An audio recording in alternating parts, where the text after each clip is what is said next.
29 mai 2025, bienvenue dans ce nouvel épisode du TSLH Podcast. Très content de vous retrouver après une semaine-ish et plus à peu près de congé en raison de conflits d'horaire. Donc on est très content de vous retrouver. Gros podcast aujourd'hui pour les amateurs de repêchage, notre clientèle nichée, là, ça c'est un épisode pour vous. Euh, Pascal va vous présenter ses cartes cachées, ses coups de cœur à cibler pour les rondes subséquentes à la première. Un exercice que j'ai fait avec Seb et avec Simon précédemment dans le podcast. Donc, ça va être au tour à Pascal de vous présenter. euh, J'aime moins le terme carte cachée parce que rendu à ce Il n'y a stade-ci rien de qui est caché. l'année, c'est ça. Les noms sont tous partagés d'un côté puis de l'autre. Fait que, je regarde le listing pour le podcast, c'est des noms que vous avez entendus. Est-ce que c'est des noms qui vont avoir des analyses de plusieurs minutes pour parler de leur jeu et de leur saison? C'est ce que vous allez avoir dans ce podcast-là. À la fin, comme écrit dans la description, là, je l'ai gardé pour la fin. Fait que ceux sur YouTube qui écoutent et qui sont tannés de m'entendre radoter là-dessus, c'est à la fin. Fait que vous pouvez arrêter avant la fin. Mais à la fin, on cloue le cercueil de cette histoire-là de plagiat. Je vous raconte tous les détails parce que il y a encore eu du nouveau dans la semaine. Fait que je vous raconte tous les détails de cette histoire-là. Honnêtement, c'est quand même assez impressionnant et fâchant. Fait que bref, mise à jour sur cette histoire-là avec The Hockey Writers et nous. Euh, mais avant tout, merci d'être au rendez-vous. La programmation dans le podcast, c'est pas une cachette. On est 100% repêchage pour le reste de la saison. Euh, Est-ce qu'on va parler des séries de la Ligue nationale? Peut-être, mais je ne peux pas garantir. Notre focus est vraiment sur le repêchage. C'est ça le TSLH podcast. Des analyses d'espoir jusqu'à la fin de la saison. Il y a le War Room qui va C'est s'en venir. dur à dire pareil, War Room. Avec le peu de nombre d'heures de sommeil dans les derniers jours que j'ai cumulé, très dur à dire. Très dur à dire. La chambre de guerre, t'es. La chambre de guerre, ouais, c'est ça, il faut être 100% francophone. La chambre de guerre du TSLH Espoir. Euh, Fait que ça s'en vient également sur le podcast. On va avoir les listes finales, le guide également qui va sortir. Fait que on est en mode repêchage au TSLH, puis c'est une belle période de l'année pour nous autres. Oui. Ah, amen. Amen. Pascal, le premier nom que tu vas nous parler dans le podcast aujourd'hui, c'est... il y a eu un article à son sujet aujourd'hui de la part de Nicolas Cloutier concernant son... Ouais, c'était hier, ouais, c'est vrai, c'était hier. Concernant son background au niveau collégial, universitaire. Et j'ai nommé Mason West, un attaquant de 6 pieds 6, 207 livres, mis à part ce qu'on a mis en lumière dans l'article de Nicolas Cloutier, comme quoi c'est un corps arrière élite. Qu'est-ce que tu aurais à nous dire sur ce joueur-là dont le nom fera assurément de lui une vedette dans le hockey aussi? Oui. Ouais, très, très possible. Ben, tu sais, oui, c'est dans l'article. Dans le fond, c'est un gars qui était multisport, qui était un carrière au niveau universitaire américain et hockey, puis il fallait qu'il choisisse un peu sa voie. Est-ce qu'il va plus vers le football, plus vers le hockey, puis il était supposé prendre sa décision avant le Combine. Le Combine commence lundi, le 1er juin. Et c'est tombé là hier ou avant-hier. C'est-à-dire qu'il a choisi le hockey, donc il a augmenté dans beaucoup de listes. Il y a plusieurs personnes qui ont commencé à faire du contenu sur le jeune. Donc, moi, j'avais vu son nom à quelques reprises dans les dernières semaines, voire derniers mois. Et j'avais fait mes devoirs dans le sens que j'étais allé voir des matchs de lui dans la USHL avec le Force de Fargo. Ça n'avait pas été possible d'aller voir des matchs avec Hedina High dans les high schools aux États-Unis parce qu'on n'a pas de match. Il a fait 49 points en 31 matchs, 27 buts. Mais. Ouais, puis tu sais, par Vas-y. rapport à ça, les high school, l'année passée, on s'était pris un abonnement pour Shattuck parce qu'il y avait, il y avait quelques joueurs quand même, dont Dean Letourneau qu'on voulait regarder. Cette année, pour un joueur, niveau budget, ça valait pas nécessairement la peine. Non, c'est ça. Puis de toute façon, en ayant des matchs en USHL, ben, tu es quand même capable de te faire une tête. Donc, je suis allé voir sur 10 matchs. Il y a 10 matchs, 1 but, 8 passes, 9 points. Puis 2 matchs en play-off. Je suis allé voir un match en play-off, puis 4 matchs en saison, 5 matchs en saison. Checké. 5 matchs en saison. Pour me faire une tête sur le jeune, parce que je me disais, d'après moi, il va y avoir des game reports. Là, j'avais le temps de regarder des matchs, fait que je l'ai fait sur 2 jours. Puis, je l'ai inclus ici dans les cartes cachées, parce que c'est une réelle carte cachée en tant que telle, parce qu'elle a été cachée, à mes yeux, toute la saison. Et aux yeux de pas mal de monde, selon moi. Donc, c'est une bonne occasion d'en parler là, dans cet épisode-là. Donc, un très, très gros joueur de hockey, 6 pieds 6, 207 livres, des très bonnes qualités athlétiques là, au niveau du patin. C'est sûr que c'est un peu ma fameuse image que j'utilise souvent, là, Luigi dans Mario Bros 2 au Nintendo normal. C'est-à-dire que c'est un peu... la coordination n'est pas toujours là. Surtout dans le jeu de jambes là, à courte distance. Mais en général, c'est un gars très fluide sur patin qui développe beaucoup de puissance dans ses enjambées. C'est vraiment un gars qui a des enjambées larges puis longues. Puis ça va quand même assez vite quand il y a le temps puis l'espace pour y aller avec une bonne accélération. Il va la chercher en peu de temps quand même. Mais c'est sûr que dans le trafic ou bien sous pression et tout, c'est pas nécessairement le jeu de pied le plus fluide ou bien qui va faire des changements de direction, des changements de rythme pour battre le monde. C'est pas ça. C'est vraiment plus un gars de puissance, de ligne droite, qui a des bonnes qualités athlétiques au niveau de son patin. Après ça, là, j'ai pris des notes. Ça, je le connais un peu moins que tous les autres espoirs, évidemment. Donc, j'ai fait peu de fois que je vais faire dans ma vie quand je parle d'espoir. J'ai pris des notes. Au niveau du tir, un peu comme le patin, il y a beaucoup de puissance, vraiment beaucoup de puissance, mais c'est vraiment les habitudes qui sont pas toujours aptes au hockey, si on veut, parce qu'il est capable de tirer du trafic, oui, de l'extérieur, il va pas assez au centre, il va pas assez dans le trafic pour lancer, mais c'est un peu à cause de ses entraîneurs, parce que sur l'avantage numérique, il est vraiment plus utilisé comme un corps arrière, je veux pas, c'est ça pareil, et il n'est pas nécessairement utilisé comme le gars de 6 pieds 6 en avant du net qui dérange tout le monde. À 5 contre 5, il fait un peu plus. Mais c'est vraiment plus un gars qui pense à la passe en premier, non pas au tir. Puis quand il tire, ça y va. Là. Le tir, il décolle. Il n'y a pas un arsenal incroyable avec des tromperies, des spoons ou des changements d'angle qui va chercher les écrans. Mais quand ça part, c'est lourd comme tir. Mais ça pogne la baie vitrée vraiment souvent. Vraiment, vraiment souvent, ça va arriver dans la baie vitrée. Ça va pas nécessairement pogner un défenseur, parce que je pense que les défenseurs, ils ont de la misère, ils veulent pas nécessairement bloquer son tir, mais il est vraiment bon pour trouver la ligne de tir. Vraiment, vraiment bon, mais des fois, c'est pas la bonne parce que ça touche pas le gardien. Donc, il faut qu'il travaille là-dessus. C'est vraiment, comme je dis, c'est les habitudes. Les habitudes de hockey sont pas raffinées, si on veut. Il a juste joué 12 matchs avec les séries en USHL, fait que c'est sûr que c'est pas encore à un niveau comme Ryabkin, comme Nestrasil ou bien d'autres joueurs comme ça qui ont joué toute la saison en USHL, mais dans CHL et tout. J'adore sa créativité avec la rondelle.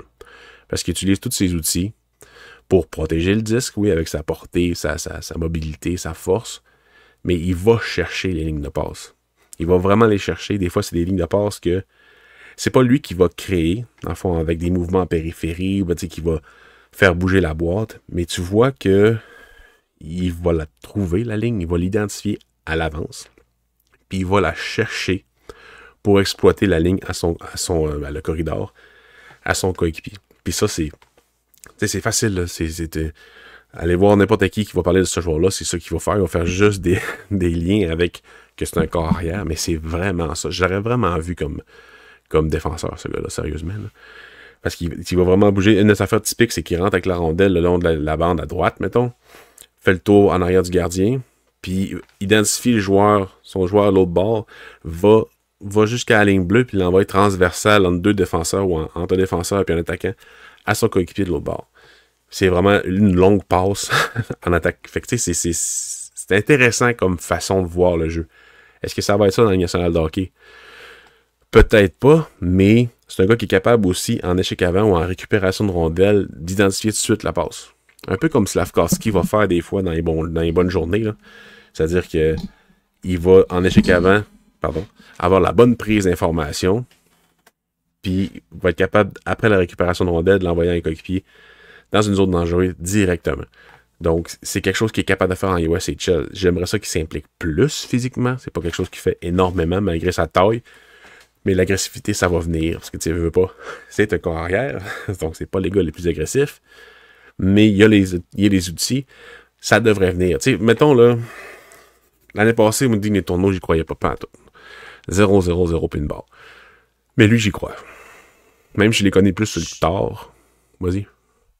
Ben, je suis juste content que tu m'amènes sur ce chemin-là parce que je t'écoute depuis tantôt. Puis ma question, c'était surtout, on a vu le passage de Dean Letourneau du high school à la USHL pendant la saison cette année. Puis j'étais curieux de savoir un comparatif entre les deux, pour bien illustrer, mettons, à l'auditeur, où est-ce que Mason West se situe par rapport à Dean Letourneau l'année passée. Dean Letourneau, ils l'ont vu. Il a été vu toute la saison comme c'est un joueur de hockey, Dean Letourneau. Toute la saison, il a été vu par les recruteurs, puis il a été mis haut quand même par nombreux. Puis Mason West, ça arrive un peu plus vers la fin de la saison. Mais avec tout le pedigree, avec son choix vers le hockey, puis avec le fait que la vision, ça demeure le point focal de son jeu. Selon moi, là, c'est vraiment ça qui ressort plus. Ben, à mes yeux, je le vois plus haut que Dean Letourneau, vraiment plus. Puis, si Dean Letourneau est sorti 25 dans un meilleur repêchage que cette année, ben, je vois pas pourquoi lui ne pourrait pas sortir entre 20 et 25. Ça va probablement arriver, vu que il hésitait, puis il était à la fois la passion, c'est ça qui cherche les joueurs, là, les équipes, je veux dire. Là. Mais, tu sais, une équipe qui mise souvent sur les gros joueurs comme ça, ou qui a plusieurs choix de première ronde, tu sais, Philadelphie, là, ils ont un choix top 10, 2 choix plus tard, dans les 20, ça se pourrait très bien qu'il fasse un petit pick-up avec lui, là, parce qu'il y a énormément d'atouts. Puis défensivement parlant, il reste un peu trop haut comparativement à d'autres joueurs, mais c'est un ailier. Il est là pour aider la relance. Mais on aimerait ça qu'il descende un peu plus bas, qu'il check un peu plus son homme sur la bande, ou bien qu'il check un peu plus le centre que le défenseur descend. C'est quelque chose qu'il va falloir qu'il travaille. Mais encore une fois, c'était la USHL, donc au niveau du high school, je ne sais pas comment ça allait. Mais comme sa vision demeure son point focal, ben je pense que ça va s'améliorer. J'ai accroché sur un point que tu parlais de Mason West, Pascal, puis c'est que tu aimerais ça le voir à la défense. Puis j'ai l'impression que ça pourrait être un morceau de citation qui pourrait bien vieillir avec ce que tu me dis depuis tantôt de lui. Tu sais, un corps arrière au foot, là, ça voit le jeu se développer devant lui. Hein. Versus un ailier que, tu sais, t'as pas mal le jeu autour de toi. Alors qu'en défensive, justement, il pourrait utiliser cette espèce de vision de jeu qu'il a développée au football pour voir le jeu se développer devant lui. En plus, tu dis qu'il est capable de localiser des bonnes lignes de passe, qui est efficace pour distribuer la rondelle. Honnêtement, je pense que ça serait pas un vilain take de penser que ce gars-là pourrait faire une transition comme défenseur. V'là 15 ans, v'là 15 ans dans le hockey, ça arrivait quand même plus souvent qu'un gars de repêcher centre, comme Markov, mettons, puis qu'il retournait défenseur plus tard. Peut-être que s'il avait choisi le hockey plus tôt, il aurait été mis dans une position plus difficile que la défense. Parce que là, l'ailier, c'est la position la plus facile, si on veut. Donc, pas si facile que ça, mais tu sais. Fait que peut-être que c'est à cause de ça, dans le fond, qu'il a été mis ailier, à cause qu'il jouait 2 sports élite, d'une façon très élite, dans les 2 cas. Fait que peut-être pour ça qu'il est droitier. Mais s'il avait fait son choix plus tôt, je pense que ça aurait été quand même quelque chose de potentiel pour lui. Mais écoute, si ça vieillit bien, tant mieux. Parce que je pense que ça servirait très bien. Mais c'est sûr que au niveau de patins de reculons et tout, ça c'est dur à identifier par rapport à ça, vu qu'il y a des problèmes aussi en défensive. Peut-être que ça a été abandonné assez rapidement, mais si c'est travaillé, on sait jamais. On sait jamais, mais ça serait pas déplaisant. Une petite question de Guillaume Villeneuve dans le chat. Qui serait le meilleur, mettons, meilleur potentiel entre West, Prokhorov et Nestrasil, selon toi? Très bonne question. Prokhorov, il est facile à projeter dans le national de hockey à cause qu'il est pas mal plus agressif. Mais il est moins bon avec la rondelle. C'est pas nécessairement quoi faire avec la rondelle. J'ai plus de visionnement avec Prokhorov puis avec Nestrasil, mais les deux sont pas mal plus physiques, utilisent plus leur gabarit, peut-être un peu plus fluide sur patin si on veut, mais West est meilleur avec la rondelle. Il est meilleur en possession de la rondelle, il voit plus les options, plus imaginatif aussi. Puis ce que j'aime bien les deux autres, c'est ils vont aller en fond de zone, vont aller récupérer les rondelles. West, c'est un peu moins sa tasse de thé, et moins d'agressivité. Mais West, pour prendre la rondelle dans ces situations-là, puis l'envoyer dans une zone dangereuse, il est meilleur. Fait que j'ai pas encore fait ma liste, mais il risque d'être en avant d'eux autres. Malgré les visionnements qui sont pas aussi hauts que les deux autres, j'aime plus son potentiel offensif que les deux autres. Mais tu sais, les deux autres, Prokhorov et Nestrasil, c'est plus facile de dire, ils vont jouer ça à 4 ou ça à 3. C'est facile à voir. Mais est-ce qu'ils vont être là à long terme ou juste des petits hints une fois de temps en temps? On verra. Mais je déteste pas West. Sérieusement, je pense que tu l'aurais bien aimé aussi. Je pense que tu l'aimerais bien si tu scoutais cette année.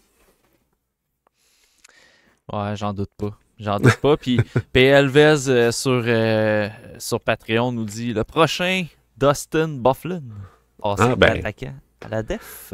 Écoute, Mathieu Dandonneau. Mais non, ça serait le fun pour lui. Mais il n'y a pas le pilon de Byfuglien. J'espère qu'il n'y a pas l'appétit non plus. Mais on fera pas de joke de gros ici. Je suis un gros, j'ai le doigt. Mais que j'en envoie pas un autre. moi, je peux pas. Mais si tu prends ce risque-là, je te laisse la chaleur. ça me dérange pas. Bref. Alright. On va y aller sous un thème pour ceux qui aiment les souvlaki. Plus léger. Plus grec. Le deuxième joueur que tu voulais nous parler, Pascal, c'est Aiden Popanekis. Ouais. Popanekis. C'est un solo de drum. Mais c'est ça. C'est pas un gars que j'avais regardé beaucoup jouer au début de la saison. Puis c'est un Game Report qui me l'a fait connaître dans le mois entre janvier, février, mars. Là. On dira pas le mot en G. Game Report, faut pas en parler. Puis ça, je connaissais le nom, il y a un nom ça de long, fait que t'as pas le choix de le connaître. Là. Mais vraiment de l'évaluer. Il était un joueur qui a joué pour Spoken, les Chiefs de Spoken, puis il a été échangé aux Rockets de Kelowna. Puis pour les Rockets, c'est sûr, c'est pas une grosse équipe, là. Fait que ce qui est bien, c'est qu'il a quand même joué haut dans l'alignement. Mais évaluer cette équipe-là, c'était pas toujours le fun. Donc c'est pour ça que j'avais moins vu jouer. Mais là, en ayant un Game Report, j'ai fait mes devoirs. Puis j'ai pas détesté Poppy, il se fait appeler Poppy. Mais moi, j'ai juste le goût de l'appeler Big Pop Pop. Fait que c'est ça. Après, moi, je viens de chercher avec ça. Fait que... Avec les Chiefs de Spoken. Qu'est-ce qui était là? Donc, il y a 11 buts, 13 passes avec les Chiefs de Spoken, 24 points en 39 matchs.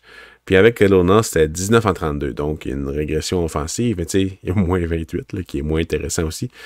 Mais c'est pas vraiment à cause de lui, si on veut. C'est vraiment le contexte, l'équipe qui était moins facile. Oui, il faut dire...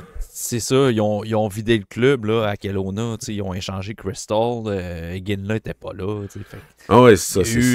C'est ça. C'est un début quasiment de reconstruction. Puis lui, il faut qu'il se démène là-dedans. Fait qu'il y a un contexte quand même un début de cycle, si on veut. Là.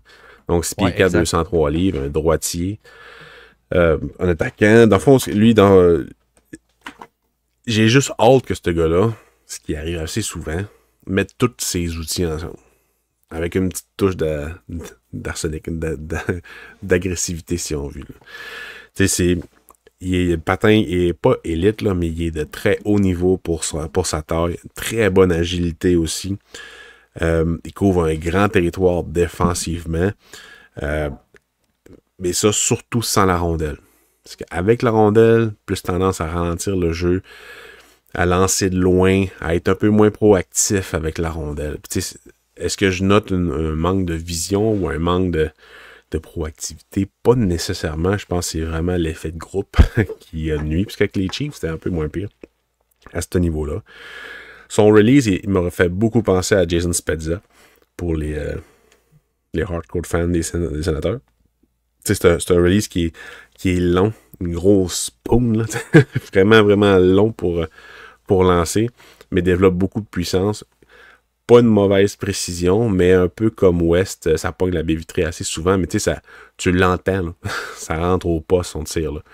Mais c'est juste qu'il attaque pas assez l'enclave, il attaque pas assez les zones dangereuses, c'est un peu trop de l'extérieur, passe en arrière du filet, puis à la place de, comme West, trouver la ligne de passe, ben il va... Désolé. Il va longer la ligne bleue. C'est vraiment un long mouvement d'extérieur. Il va aller à la ligne bleue, puis il va faire un lancer un peu en semi 180, là, avec sur le bout du bâton. Il va lancer un peu comme Spezza faisait vraiment souvent. Puis ça va faire des buts des fois. Mais ça, c'est-tu transposable? Non. C'est vraiment... Quand un gars n'est pas capable d'identifier une ligne de passe ou quel jeu faire, c'est ça qu'il fait généralement. Puis c'est problématique. Mais ça devrait... Avec du vidéo, avec la maturité, ça devrait s'améliorer. Après ça, au niveau de la... c'est la gestion de la rondelle. C'est un gars qui gère très bien la rondelle, défensivement parlant. Comme un vétéran. Des très bonnes touches de rondelle, intelligentes, rapides en transition. Va appuyer ses défenseurs aussi, toujours bien positionné pour être en option sécuritaire. J'aimerais ça qu'il l'envoie un peu plus en fond de zone pour aller utiliser sa rapidité et sa grosseur pour aller récupérer. Mais c'est pas encore là. Fait que c'est encore un gros joueur. Il faut qu'il apprenne à être un gros joueur. Puis c'est dangereux ce genre de joueur-là. Parce que c'est rare que tu acquiers de l'agressivité. T'es né avec souvent, on en parle souvent. Tu nais un ketchup, tu l'apprends pas. Mais c'est ça. Ça serait le fun qu'il soit un peu plus agressif. Peut-être que ça va venir. Ça pourrait juste... que je n'avais pas écouté les bons matchs, ça pourrait, ça aussi. Mais j'ai pas noté énormément d'agressivité. On dirait qu'il n'a pas encore assumé son rôle, ça va être quoi plus tard. Peut-être que ça va venir, là. Mais j'aime mieux prendre ce risque-là avec un joueur comme ça en deuxième ou en troisième round que de le risquer avec un mâle comme Spence au 13 ou au 14, mettons. Je sais pas si tu comprends ce que je veux dire. Au niveau de la valeur du choix, si j'avais à risquer entre les deux, j'aime mieux risquer un plus loin sur un joueur comme ça. Parce que je pense qu'il va jouer dans le show. Il y a beaucoup d'habiletés pour être capable de se rendre sur au moins une 4. Puis maximum une 3. Je pense pas que le 2 puis le 1 est là. En tout cas, pas encore en ce moment. Mais on sait jamais avec le développement. On parlait d'Andrew Crystal tantôt, mais Popinakis, il était dans cette transaction-là, en fait. C'est ça. Exact. Il était échangé par Spoken pour aller chercher Andrew Crystal. Puis je viens de voir Crystal 72 points en 29 matchs. C'est complètement ridicule. Ridicule. Avec Catton, ridicule. Ça n'a aucun sens. Lui, j'ai hâte de voir. On a été sévère à son endroit parce que il y a des choses qui nous plaisaient moins dans son jeu, mais la production est tellement là que j'ai vraiment hâte de voir dans la Ligue nationale pour Andrew Crystal, honnêtement. Mais dans les matchs, il était souvent quand même invisible, je te dirais. Là. Des fois, il sort là avec un but 4 passes, t'es comme... Non, mais c'est toutes des passes secondaires, oui, mais c'est pas lui qui amenait la rondelle, c'est des vraies passes secondaires, pas une passe... Lane Hudson a ramassé beaucoup des passes secondaires cette année, mais c'était des jeux primaires, vraiment une récupération de rondelle après avoir volé la rondelle à quelqu'un, fait une passe en zone offensive, en relance, puis le joueur fait une autre passe, ça fait un but, ou la même chose, mais en offensive. Mais oui, c'est secondaire comme passe, mais ça demeure, le jeu qu'il a fait était primaire dans la construction du but. Pas Crystal. C'était la même chose dans son repêchage, ça l'est encore là. Une bonne petite toux, monsieur Matt? Ouais, il a fallu que j'achum, puis ça se peut que j'en ai un autre qui s'en vient. Ok, parfait. Excusez. Quand j'ai fermé mon micro, ça aurait été désagréable en audio, ça. T'as qu'à faire comme mes enfants, puis ma mère. C'est comme... Oh, dans ton œil, il va sortir. Fais pas ça. C'est comme ça que des fois, ça va exploser. C'était pas bon pour les sinus. Caliste, la pression, elle monte. S'il y a la veine qui pète. Elle est partie de même avec ce petit segment-là. On va être commandité par Sinus Reims dans pas long. Comment ça s'appelle? Lavage? Comment ça s'appelle? Tu sais, le monde, Navage. Navage. Ils ont parce que gros c'est un affaire lavage de... Ça, nasal. tout qu'un brainstorm pareil. Lavage de nez. On va appeler ça navage. Je sais pas si vous avez remarqué, mais le monde dans cet épisode-là, dans cette pub-là, c'est des psychopathes. En regardant la caméra, avec ça dans le nez, en vraiment en souriant, j'ai du plaisir. Non. T'es un psychopathe. Bref. Ça faisait longtemps qu'on n'avait pas fait de podcast. J'aime ça quand on divague dans le monde. On passe des bulles. On s'excuse pas. Revenons au sérieux. C'est sérieux le podcast. C'est sérieux, on joue. Troisième joueur que tu voulais nous présenter, Pascal, dans cet épisode, et c'est Max Psenica, un défenseur droitier de 6 pieds 4. Oui, exactement. Puis la prononciation de son nom, j'en ai aucune idée. J'ai entendu Psenica, Pshechnika, j'ai entendu plein d'affaires, fait qu'on va l'appeler Max. J'ai fait un profil sur lui, voilà un petit bout quand même. C'est un défenseur qui m'a quand même tombé dans l'œil, là, qui joue justement pour Portland, les Winterhawks de Portland, puis 485, c'est un droitier. Il jouait pour Plzeň, peu importe, c'est dans la meilleure ligue de République tchèque, la Extraliga. 16 matchs, 2 buts. Jouait quand même pas mal pour un joueur de son âge. Il détestait pas pendant toute sa saison. Puis quand il s'en venu dans WHL, j'étais content. Il a fait 24 matchs, 1 but, 6 passes, 7 points en saison. Puis en série, 18 matchs, 8 points. Ça s'est vraiment bien passé en série. Sérieusement, il a vraiment pris du galon en série. Puis c'est quelque chose qui est vraiment souligné dans son cas. Même à l'international, il a joué 10 matchs, puis il a fait 6 points. C'est un peu comme Big Papa Pop. C'est un gars qui a pas encore assumé son rôle de gros défenseur. Mais peut-être un peu plus. Il y a un peu plus d'agressivité, là.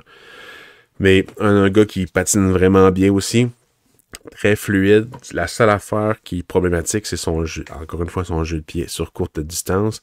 Puis sa prise d'information, son scanning, si on veut. Je trouve que sous pression, quand l'attaque vient vite, quand la pression d'échec avant vient vite, il n'y a pas encore les outils pour se libérer rapidement, pour aller chercher des options pour éviter la pression. Donc, pour aller mettre la rondelle en sécurité puis l'envoyer un attaquant en relance. Donc, un peu comme Mike Komisarek. Il y a un petit peu de panique quand la pression vient vite, puis il y a des lobes, il y a la bande, puis tout. Puis c'est ça qui est bien.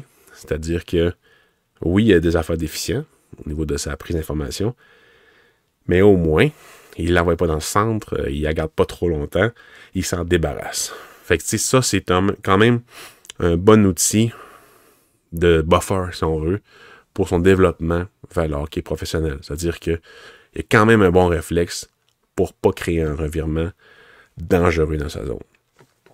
Fait qu'il y a ça à garder en tête, si on veut. C'est un gars qui pinche quand même pas mal en zone neutre. Puis quand tu vois qu'il va pincher, mais un peu trop tôt, donne ses intentions un peu trop tôt, puis là, l'équipe adverse lobe ça au-dessus de lui, il est dans la merde. Souvent, il va être dans la merde. Fait que ça va pas être long avant qu'il retourne en défensif, mais il va se faire battre. Puis il n'y a pas nécessairement la vitesse de pointe ou l'accélération pour aller chercher le gars qui l'a battu de vitesse comme ça, là. Fait que il y a ça, il va falloir qu'il travaille là-dessus. Dans les grosses patinoires, c'était un peu moins problématique parce que lui, il jouait vraiment loin. Il jouait vraiment loin d'offensive, fait que il n'y avait pas cette problématique-là. mais dans WHL, qui est assez offensif, assez physique, tout, de très rapide, là, c'est un jeu qui est vraiment le fun à regarder, le WHL. Ben, c'est ça, c'est un peu plus arcade, si on veut. Là. Bref, ben, c'est ça, il peut se mettre un peu plus à risque par rapport à ça. Il y a beaucoup de puissance dans son jeu, au niveau de son tir, mais c'est pas un gars offensif, là. C'est pas un gars qui va bouger le long de la ligne bleue pour aller chercher les lignes ou pour créer des lignes de passe puis tout, mais il y a quand même certaines occasions qu'il faut faire une petite spoon là, pour aller un peu plus proche puis s'élancer, mais tu sais, faut pas s'attendre à un gars qui va jouer sur la deuxième avantage numérique. Là. C'est moins bon que Gouli, mettons, là. Si on veut au niveau offensif. Puis, fait que je le vois vraiment plus comme une troisième paire, ce gars-là. Je le vois aussi en deuxième ronde sans problème. T'sais, c'est pas pour rien qu'on a entendu son nom une fois de temps en temps. C'est un gars quand même qui a une bonne qualité là, pour le repêchage. Puis est-ce que sa qualité provient du fait que c'est un défenseur droitier puis que c'est le type de joueur qui est souvent ciblé plus haut au repêchage ou c'est vraiment l'ensemble de son jeu qui te dit « Ouais, ce gars-là, ça risque de sortir en deuxième ronde? » Ben oui, au premier scénario. C'est le mélange de gabarit et de mobilité, puis sa latéralité qui me permet de mettre ça comme une carte cachée dans le fond deuxième, troisième ronde, parce que un directeur général va voir ce profil-là, va voir sa fiche même, va faire assez intéressant l'adaptation qu'il y a eu entre Europe puis CHL. Joue pour un bon programme aussi, Portland. Ça demeure intéressant. Donc, le projeter, c'est facile. Puis, niveau agressivité, ça s'est vraiment amélioré en cours de saison. Puis, en série, encore plus à chaque ronde. Puis, c'est quand même un gars assez discipliné aussi dans son approche. Donc, utilise un peu comme Owen Power, à son année de repêchage, là, pour te donner une image. Là. Un gars qui va plus séparer, qui va plus neutraliser, que vraiment frapper fort. Mais il est capable quand même. En avant du filet, j'aimerais ça un peu plus de coups de hache, mais on va se contenter de ce qu'il fait en ce moment. Là. Donc, il y a beaucoup de bonnes habitudes dans sa façon de jouer. C'est juste, faut tout qu'ils mettent ensemble un peu, puis qu'il continue à s'améliorer. Là. Je pense que la Ligue nationale de hockey est très apportée pour lui. Là. Puis je serais content pour n'importe quelle équipe qui le repêche dans le top 60-64. Là. Je reviens sur ton référent, Pascal, de Big Papa Pump, puis je l'avais pas catché, parce que c'est trop de la vieille lutte, mais Guillaume Villeneuve, dans le chat, m'a ramené à l'ordre avec Scott Steiner. Fait que là, je te dirais que pendant ton exposé sur Psenica, il y avait une discussion de lutte dans le chat pendant ce temps-là. Avec les petits biceps, là, tu sais, gros, mais genre la petite pomme, ici, là, c'est ce qui me faisait. Ah ouais. Ah ouais, ça c'est des shapes de gars qui mangent du poulet, tu sais, c'est du bon poulet avec du riz. Ce qui me faisait rire. Il y avait un frère aussi, en tout cas, c'est loin, là, c'est dans le temps qu'il y avait Mankind, là, fait que, je vous donne une idée, là, j'écoutais ça, je te mesurais 5 pieds 8 parce que j'étais très grand, mais bon. Écoute, c'est tellement un vieux référent que présentement, moi, ce que je regarde à la TV, c'est Braun Breaker, qui est le neveu de Scott Steiner. Fait que on est rendu là. J'ai 37 ans, je suis pas si vieux que ça. Mais en termes de lutte, oui, c'est vieux.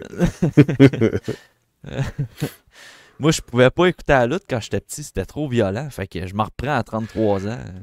Non, moi, je pouvais même pas écouter Simpson, mais je pouvais écouter la lutte. Hey, c'était pareil, moi, tout. C'était trop vulgaire, ça a l'air. Hey, on a un petit point en commun là-dessus. Nos mères. Yes. All right. Hey, on revient sérieux. Le podcast, c'est sérieux. On parle d'espoir, c'est.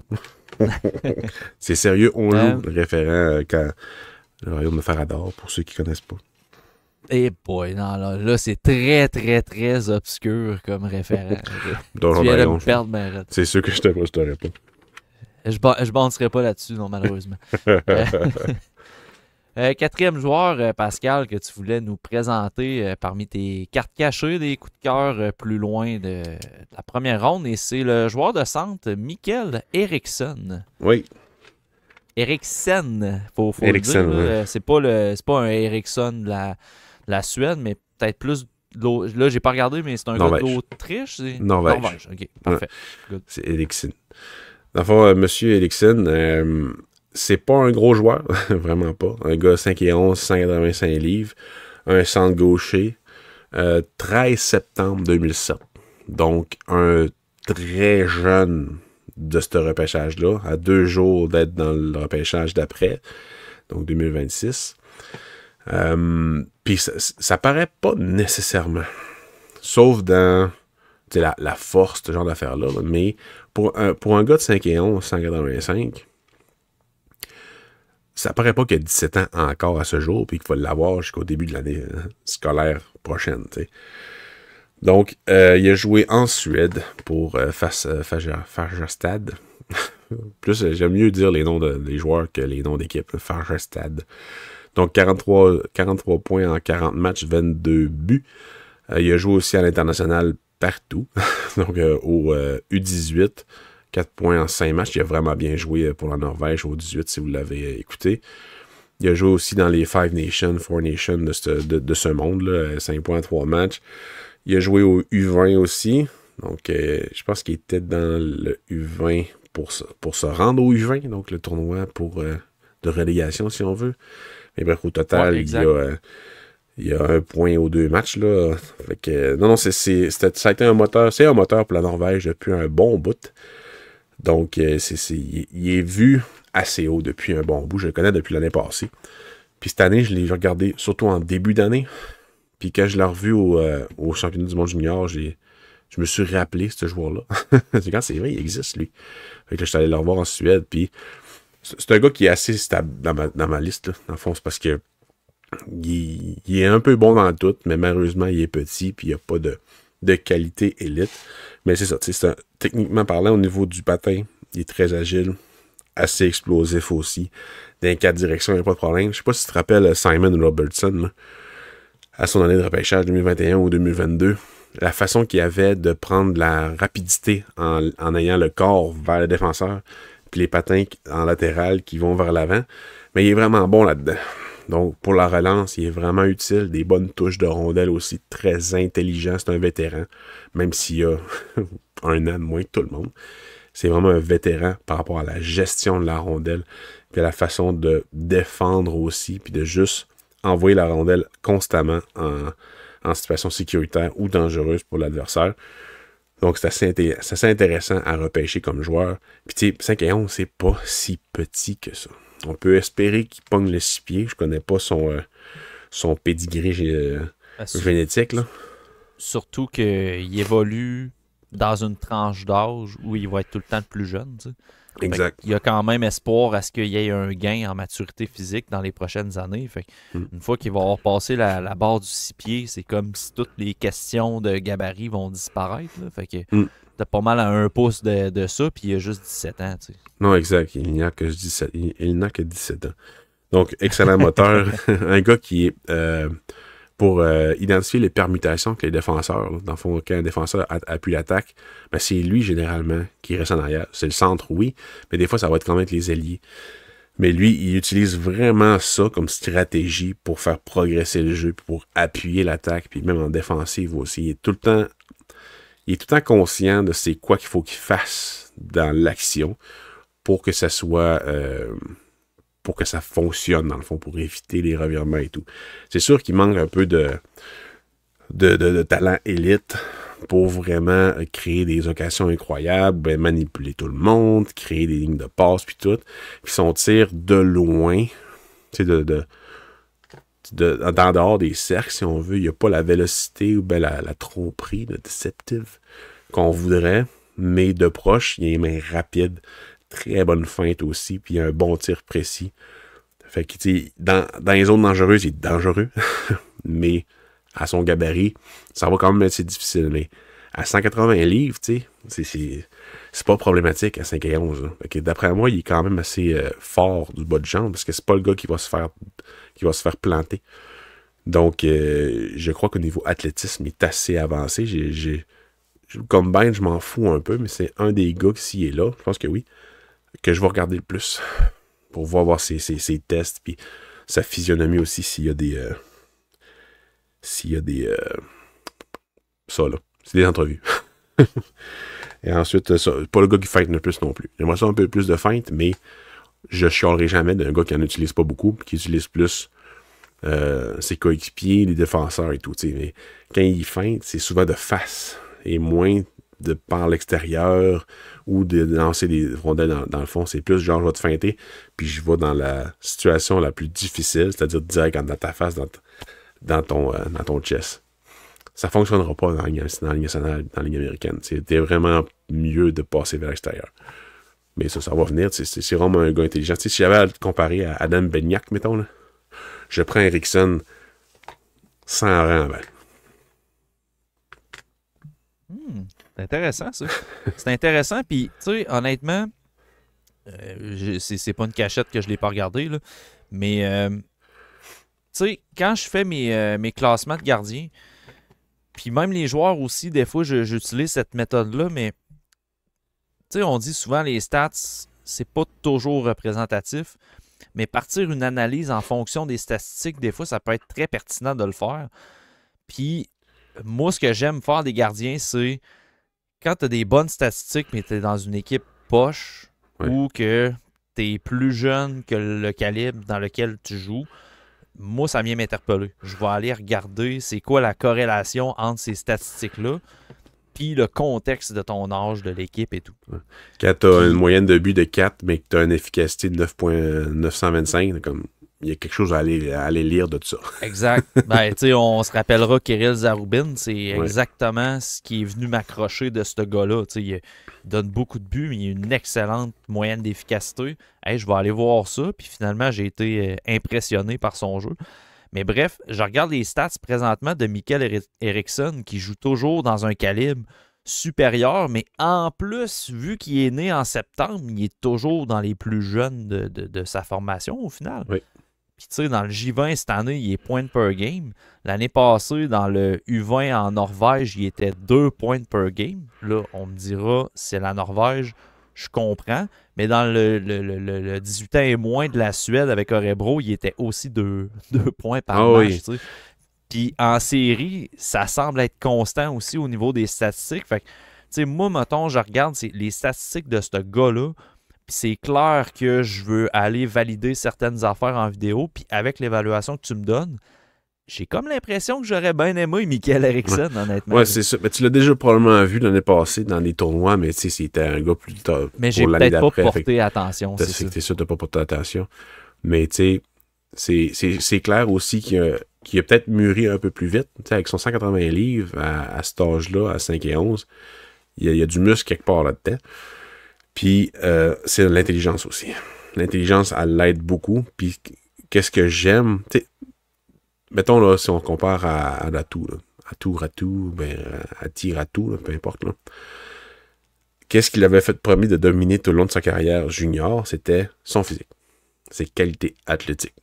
Eriksson, il y a peut-être un peu de ça, mais c'est clairement son intelligence. Donc, c'est la façon qu'il a de lire le jeu qui lui permet de dominer.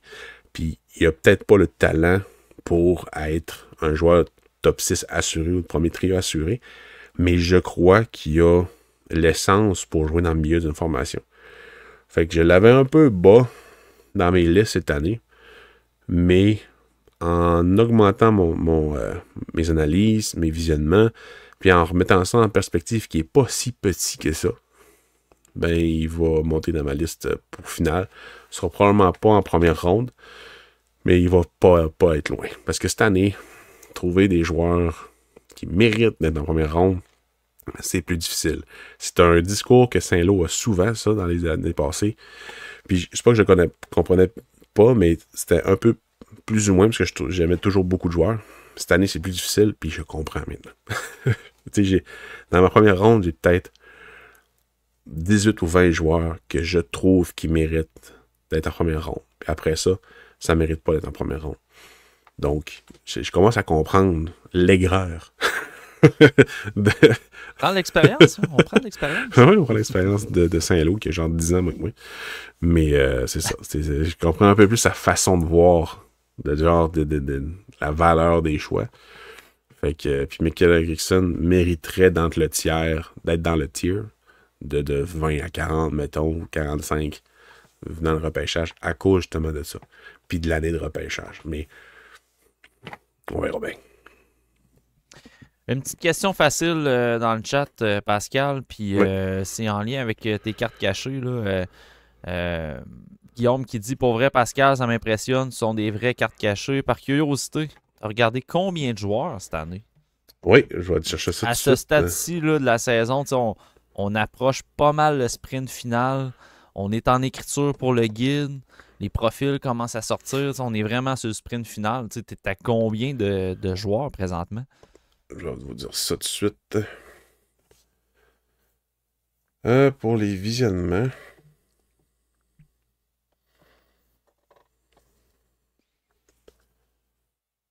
J'en profite pendant ce temps-là pour dire que le Rocket, ça va pas très bien.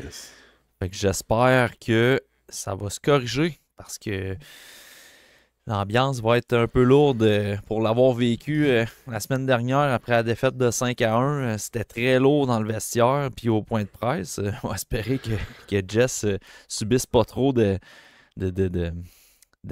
un petit peu fâchée dans le vestiaire. Ouais. C'est autour de 150 joueurs là, que j'ai vus cette année puis que j'ai pris des notes. Dans le fond, notes mentales où je suis capable de décrire un petit peu. Mais j'ai vu beaucoup plus de gardiens que les années passées. Les années passées, des fois, c'est 130, 135. Cette année, j'ai vu 20-25 goalers que je dois retourner voir pour vraiment faire un... Je pense pas que je vais faire énormément de profils de gardien de but cette année, mais je vais faire des textes avec des quotes sur les gardiens de but, dans le fond. Pour avoir quelque chose sur le site, là, avec une bonne description de ce que j'ai vu. Fait que ça va être capable, parce que s'il y a quelque chose que j'aime bien les gardiens de but, c'est prendre des notes comparativement aux joueurs. Aux joueurs, c'est le fil. C'est vraiment le fil, puis hop, une petite note mentale par rapport à ça. C'est tellement technique, les gardiens. Ouais, c'est ça. Puis au niveau technique, je suis à chier. Fait que c'est vraiment... C'est le fun, de voir ça, puis c'est facile de retourner en arrière. Pour un shot, tu peux utiliser un piton sur nos affaires pour voir une séquence, tu retournes au début. Ok, ouais, tu es capable de décortiquer un peu plus. C'est rapide aussi. C'est vraiment ça qui est le fun. Mais l'affaire, c'est qu'on n'a pas des shift by shift de la CHL, puis il y en avait des bons au niveau de la CHL cette année. Donc, il y a ça, mais c'est quelque chose que j'ai pris goût, sérieusement. Vous allez avoir probablement un épisode de top de gardien de but cette année avec votre humble serviteur. Ouais, ça environ 150 joueurs. Ça va être Pascal, le spécialiste des gardiens cette année. Malheureusement, j'ai abdiqué dans ce cas-là. On aura l'occasion d'en reparler de ça là, par rapport à tout ce que j'ai abandonné cette année. Là. Mais bref. Il y a encore ses enfants et sa blonde, au moins. Il n'a pas abandonné ça. Là. Oui, mais ça a passé à ça. Ça va bien à ce niveau-là. Ça va très bien à ce niveau-là. Mais non, c'est ça. Puis, tu sais, à la limite, Pascal, moi, j'ai l'impression que pour le site, ce serait quasiment bon de faire, tu sais, repêchage 2025, une année de gardien de but, puis juste pack, mettre tes quotes de goaler. Pas mal ça, je vais faire. C'est un bon outil de référence. Je vais aller lire ce qui est publié sur Hockey Writer, puis je vais mettre ça avec ChatGPT, puis c'est une joke, je vais pas te décoller. Je suis facile à décoller là-dessus en plus. Hein, fait que, mais j'ai dit que j'allais en parler après. Un petit mercredi après-midi. Aïe. Dernier joueur à présenter, Pascal, pour tes cartes cachées. Et c'est... il y avait une certaine thématique au début. Là, des joueurs de quand même bon gabarit. Là, on est tombé dans un moyen. Là, on tombe vraiment dans un très petit gabarit. Un petit bout de chou, là. Rey Mysterio. Oh, oui. Et c'est... yes, Rey Mysterio. J'adore ça. Son fils, il est pas pire aussi. Dominic, Dirty Dom. Pas pire. Dimitri Isaïev, Pascal, un ailier gauche de 5 pieds 9, 148 livres. Oui. Je pense que ces mensurations sont pas à jour sur Elite Prospect. Ouais, c'est ça. J'ai pris Elite Prospect, là, mais on verra. Ailleurs aussi, c'est ça. Si au Combine ou bien aux choses de Dan Lindstein, c'est mis à jour. D'après moi, il doit être autour de 5 et 10,5. ou 3/4. Mais environ 160-165 livres, je serais pas étonné parce que il a l'air quand même plus gros que Caulfield, là, sur la glace des fois. Mais on sait jamais en MHL, des fois, ils peuvent truquer les images. Mais c'est ça. J'ai hésité entre lui et LG Mooney, mais je pense que LG Mooney est connu par tout le monde. J'ai déjà 2 textes dessus, genre sur le set. Fait que la célébration avec le dab, là, puis qui fait toute la glace l'année passée. Puis le programme américain, il n'y a pas grand-chose de positif à dire de ça. Donc, j'ai préféré parler de Dimitri Silayev. C'est un autre que je connaissais de nom, puis que j'avais pas pris le temps de le regarder nécessairement beaucoup. Puis il y a quelqu'un qui a demandé un game report. Puis j'étais comme, bon, ben mon esti, j'étais obligé d'aller voir. Puis pas de déçu, M. Pascal, d'être allé voir M. Dimitri Silayev. Pas Silayev, c'est lui, là. Isayev. C'est sûr que je vais faire l'erreur. Donc, ailier gauche, 5 et 9, 148 livres. Un autre droitier. C'est-tu tous des droitiers? Non, Eriksson, c'était un gaucher, je pense. Donc, une autre thématique. Un autre jeune aussi, 26 juin 2007. Né en Russie, évidemment. Donc, 45 points en 44 matchs, 22 buts, 23 passes. Il jouait pour Nafto Yekaterinbourg. En tout cas, il jouait pour, je pense que c'est le programme de l'automobiliste. Ouais, exactement. C'était marqué au début. Bref, 30 minutes de pénalité plus 13. C'est un joueur dynamique. Vraiment, vraiment dynamique. Me fait beaucoup penser à Alexander Pashin en 2020. Assez niché, mais bon.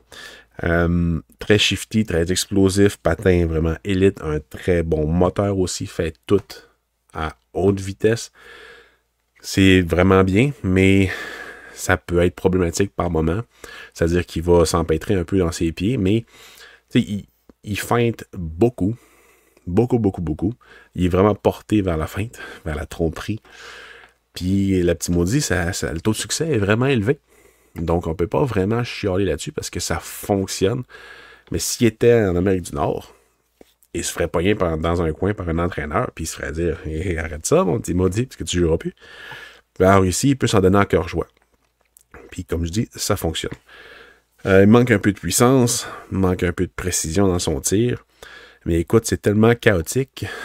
Il est tout le temps sur la feinte, tout le temps sur le no-look pass, il vend 3-4 actions pour en faire complètement une autre, puis il va flouer les gardiens et les défenseurs, mais c'est sûr que des fois, les autres autour de lui sont pas capables de savoir qu'est-ce qu'il va faire. Donc, il y a un niveau d'adaptation à ses coéquipiers, pas tout le temps top, puis des fois, les passes, genre, un petit 360, faire une passe en enclave, c'est un peu de la merde souvent, ça. Mais c'est imprévisible, puis ça fonctionne souvent, mais si ton coéquipier ne comprend pas, ça sert pas à grand-chose comme option de passe dans l'enclave, même si ça rentre en enclave. Donc, il faut vraiment qu'il travaille là-dessus. Il y a beaucoup de stock de juniors, mais le regarder jouer, c'est vraiment pas déplaisant.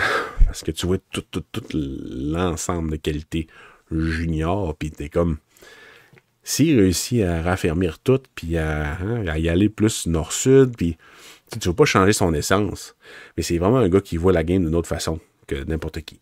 Donc s'il tombe sur le bon coéquipier, le bon système de développement, j'aimerais quand même ça voir ça. Puis défensivement parlant, c'est une mouche, c'est comme une mouche avec une lumière bleue, là, c'est-à-dire qu'il est tout le temps sur la rondelle, il est vraiment absorbé par la rondelle, il veut récupérer rondelle, puis il triche vers l'offensive. Mais tu sais, qui n'a jamais triché vers l'offensive en jouant junior en Russie? Tu sais, sa job, c'est pas ça. Sa job, c'est de produire puis d'envoyer la rondelle de l'autre bord. Fait que faut tout le temps garder ça en tête quand on regarde un joueur de cette trempe-là. Donc, dans cette ligue-là. Fait que, tu sais, plus qu'un point par match cette année en Russie, c'est quand même pas mauvais. C'est pas une grosse année de Russie. Vraiment pas une grosse année, une grosse cuvée. Mais je pense qu'il vaut quand même son pesant d'or, là. Petite question pour toi, Pascal. Oui. Dans quel range à peu près tu le vois au repêchage? Puis si tu es capable de nommer peut-être une équipe que son profil de Dimitri Isayev pourrait fitter, parce qu'on a un commentaire dans le chat YouTube qui cible une équipe en particulier, puis je suis curieux, sans te dire c'est qui l'équipe dans le chat. Va pas le voir, là, mon petit tannant. Là. Non, j'ai pas le lien YouTube. Ça doit être pas mal la Caroline. C'est C'est la- c'est exactement ça. c'est sûr, c'est ça. Wow! Il y a pas en passant, Guillaume, dans le chat, là, je te le dis, il y a pas de tricherie. Là. J'ai aucunement dit la Caroline. Je l'ai pas texté Pascal. Il l'a deviné soi-même. Mais oui, Guillaume écrivait dans le chat la manière que tu le décris, on dirait que j'ai le feeling qu'il va être repêché par les Hurricanes. Oui, absolument. Si j'avais une équipe à guesser, ça serait vraiment la Caroline. Je te montrerais bien mon écran pour que tu vois que j'ai pas de YouTube, pas de YouTube, mais de YouTube ouvert puis de Facebook ouvert. Mais non, s'il y avait une équipe qui aime ça repêcher le talent avant tout, c'est la Caroline. Donc, bon guess, je crois, Monsieur Guillaume. Puis autour de quelle ronde à peu près, Pascal? Tu sais, pour un petit attaquant de même, ça va être long. on peut s'attendre à ce que ça glisse. Là. Ouais, 5e, 6e ronde, là, je serais pas étonné. Là. Si Makar Kangin a attendu autant, non, c'est une joke, il va sortir loin, pas mal sûr. Les gars en bas de 5 pieds 10, c'est rendu vraiment rare. Il n'y a pas beaucoup d'habitudes professionnelles nord-américaines. Donc, il faut s'attendre à ce que ça sorte loin. Mais j'ai déjà vu des gars qui ont moins d'habilité, qui sont plus petits, sortir quand même dans le repêchage. Donc, je prends personnellement pour les Canadiens, mettons, là, qui ont beaucoup de choix, c'est sûr que j'irai le chercher en fond de repêchage. À la place d'un joueur de 21 ans qui va jamais venir en Finlande. Mettons. Puis shout-out à APL Vézina dans le chat Patreon qui lui aussi avait affirmé les Hurricanes avant d'en venir à la conclusion que c'était bien cette équipe-là que Guillaume parlait. Fait que ça semble être quand même une évidence de les bons vieux joueurs talentueux qu'on se dit ils vont glisser parce que talent mais transposé dans la Ligue nationale, on ne sait pas, les Hurricanes, ça c'est on les prend. Exact, c'est vraiment leur genre. Alright, Pascal, merci beaucoup d'avoir partagé tes cartes cachées pour le repêchage 2025. Avant de poursuivre dans le deuxième volet de cet épisode-là, je veux revenir sur un post que j'ai fait sur Patreon. Dans le fond, ça va s'adresser plus pour les membres Patreon, fait que je vais faire ça bref.